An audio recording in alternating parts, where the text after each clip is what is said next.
ব্লাইটেড ovum.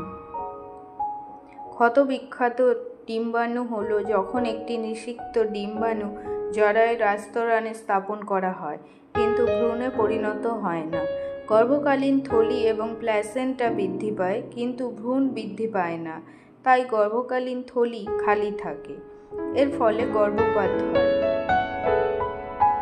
খালি গর্ভাবস্থার লক্ষণগুলির মধ্যে রয়েছে যোনিপথে রক্তপাত, পেটে ব্যথা, গর্ভাবস্থার লক্ষণ হ্রাস, ইতিবাচক গর্ভাবস্থা পরীক্ষার ফলাফল, উচ্চ বিটা এইচসিজি স্তর ইত্যাদি।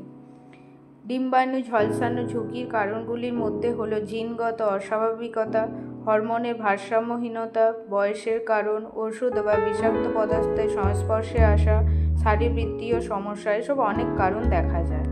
এসব সমস্যার সমাধান পেতে আপনারা আসুন আমাদের দ্য ওম ফার্টিলিটি ট্রিটমেন্টে। এখানে ন্যাচারাল ট্রিটমেন্টের মাধ্যমে 3 থেকে 6 মাসের মধ্যে আপনার সমস্যার সমাধান পাবেন।